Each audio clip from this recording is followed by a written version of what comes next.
Hey everyone, welcome to this explainer. Today we're tackling something huge that is quietly rolling out across the platform, YouTube's completely unannounced AI remix feature. If you manage a channel or just care about your digital footprint, you really need to know about this. We're going to walk through a concrete step-by-step guide on exactly how you can protect your channel's integrity from these forced artificial intelligence integrations. Here is our game plan for today's tutorial. First, we'll identify the threat. Then, we'll go over how to protect your content. And finally, why you must verify and never blindly trust. All right, part 1, identify the threat. Let's dive right in and see what YouTube is quietly pushing into our feeds. If you've been scrolling through Shorts lately, you've probably spotted a brand new UI feature. At the bottom of certain videos, there are these little Instagram-like dots. The creator community is already calling them Slop dots. Why? Because they're basically a giant warning sign that the video you're watching is an AI-generated remix of a real human's original work. The platform is essentially saying, hey, if you liked that organic, human-made video, how about a robot's version of it? It's like taking a masterpiece and just throwing digital paint all over it. On one hand, you have incredible, deliberate art. Think of creators making those mesmerizing math-based pendulums, or these crazy orchestrated Red Bull Stadium stunts. And then the AI remix just injects absolute chaos into it. We're talking random bouncing disco balls, obnoxious laser sounds, and these weird, shouting Mr. Beast-style robot voices. It literally takes visually stunning human achievements and turns them into a migraine. And this quote from the community really hits the nail on the head. As a viewer, when you see this kind of chaotic AI generation, you don't engage with it. You disassociate. You just get bored. It's what people are calling anti-content. These forced AI features don't make the viewing experience better. They actively drive audiences away by turning careful creations into unwatchable noise. No one asked for it, but it's happening anyway.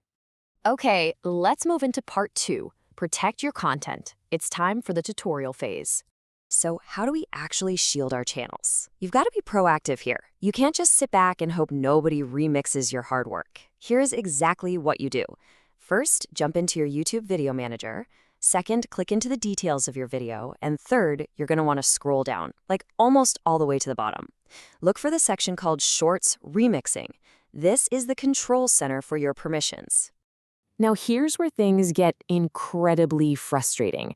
The level of protection you actually get completely depends on the format of the video you're trying to protect. If you're managing full-length videos, you are golden. You can just select Do Not Allow Any Remixing and completely block it. Easy. But for YouTube Shorts, annoyingly, you actually can't opt out entirely right now. It's wild. The absolute maximum restriction you can apply is Allow Only Audio Remixing. That means a full visual opt-out just isn't a thing for Shorts yet.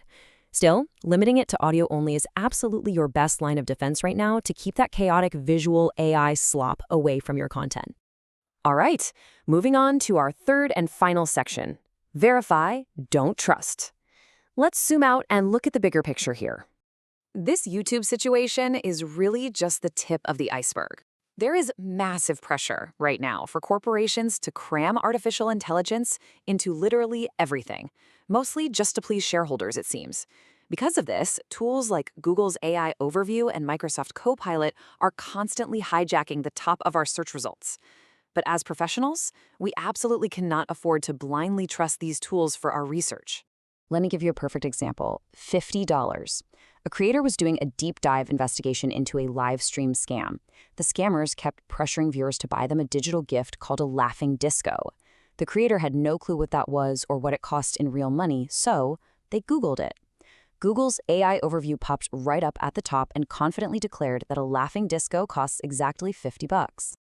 Well, thankfully, the creator didn't just take the robot's word for it. They actually performed their own manual verification by diving into the live app themselves. And guess what? The real cost was actually under $5.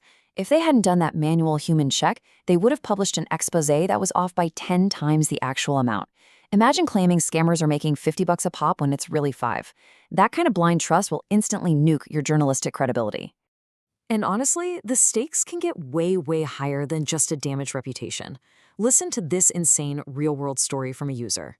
AI almost killed my guinea pig. Copilot convinced my mom she could cut his teeth herself, which is very, very dangerous. Yeah, The AI confidently hallucinated fatal veterinarian advice. It literally almost killed their pet.